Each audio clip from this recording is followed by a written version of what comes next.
And most recently, your job at the White House was what? I was Vice President Pence's Homeland Security and Counterterrorism, and also Coronavirus Task Force Advisor. And with that particular role in mind, you left that role. Why did you leave it? You know, it's a very personal decision and hard decision to make. I had very strong, working relationships with the doctors and the experts of the task force and with the Vice President. But at a certain point, I just decided a lot of the office dynamics and the environment was just getting a little bit too difficult for me to kind of manage and overcome. And were you disappointed, dismayed in any way at the direction that was being taken by the White House with coronavirus in mind?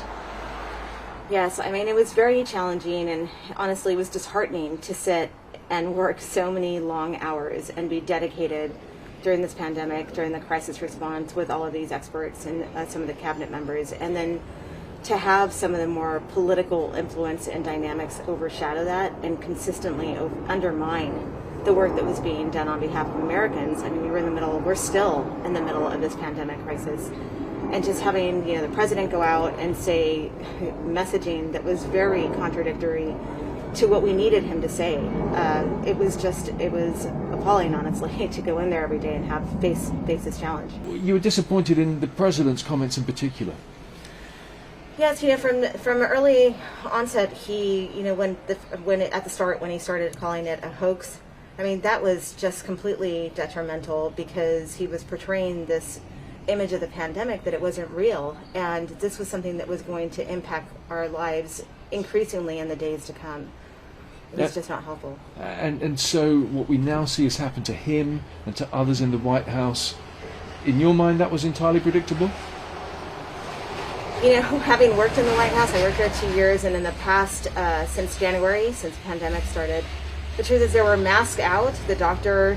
Conley, who you've seen doing the briefings, did institute protocols. We followed CDC guidelines in terms of the signage and what we were supposed to be doing. But the truth is, walking around the White House, it was rare to see people in masks. It was not a common thing in the West Wing. Some of us were being tested because we were on the immediate staffs of the president or the vice president. But the fact of the matter is that most of the people in the building weren't tested. And we were having visitors come in.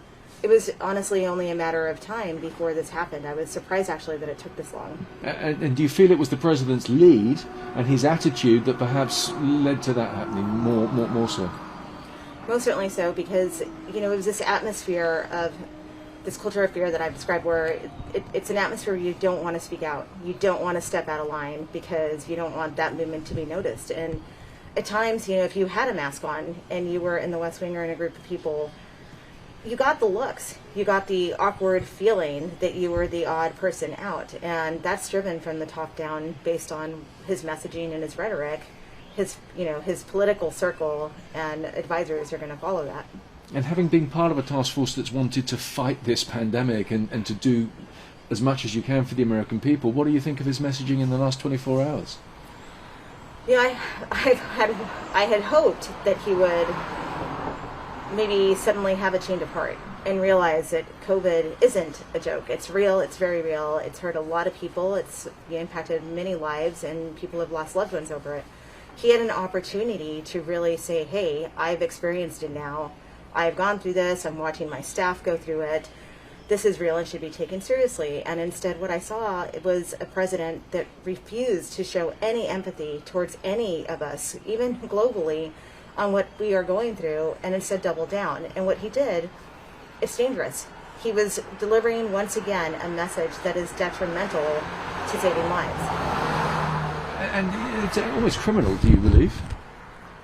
Yes, I mean, if you're sitting there telling people to disregard and, it's not, don't let it impact your life, I mean, how can it not?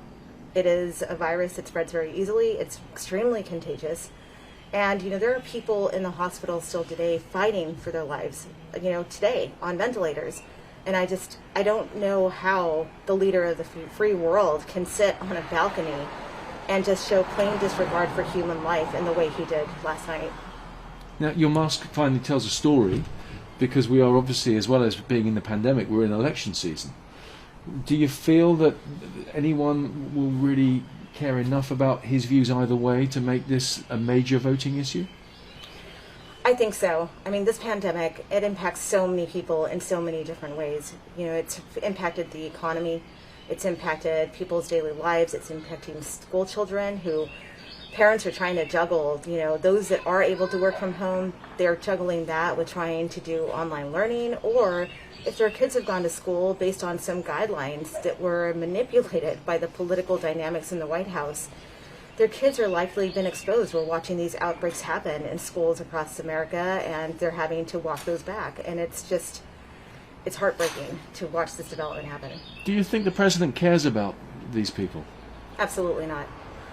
He is a man who really solely cares about himself. He has proven that time and time again. I've sat in meetings where he has referred to whether the virus was actually a good thing because he wouldn't have to shake hands with these disgusting people. These are the same people that go to these rallies, that put themselves at risk to show their support for them. And you see the booing that happens at the rallies when they're told to put on a mask. It's become sort of a campaign thing for them to just kind of wave the fact that they purposely will not wear the mask. And it's dangerous and it's criminal to drive them into this whole process because it's affecting their communities that they go back to and their families. You were in the room when our Prime Minister was getting sick. What was the President's reaction to that? You know, actually, I find it interesting. He was very concerned about Boris Johnson and his health. It was one of the things that I saw that really impacted him and affected him. I mean, his staff knew. He was very concerned about how his, condition was proceeding.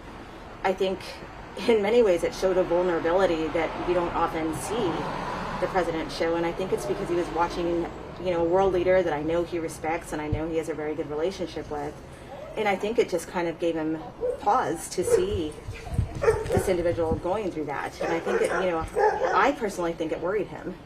He made it real for him. So interesting that he was concerned about Boris Johnson, and we know that it changed our Prime Minister's mind about the coronavirus and in the way he acted. But it hasn't done the same for President Trump. Yeah, which is really unfortunate. I mean, I think the Prime Minister made the right empathetic thing to change his tune on it, right? He lived it. He knows how bad it can be. I know certainly all of us were watching closely and hoping that he will put through. We were worried about him.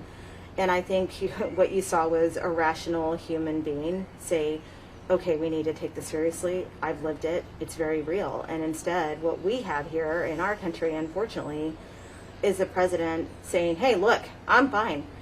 He got lucky. Compared to what your prime minister went through and suffered through, our president, I mean, he's not out of the woods yet. He's, it's just days out, but he's very fortunate. And I don't know that he should be taking that for granted. You've obviously sat in the room with him and the Vice President and other people. What are you hearing now from the White House in terms of how people are feeling about their own personal security?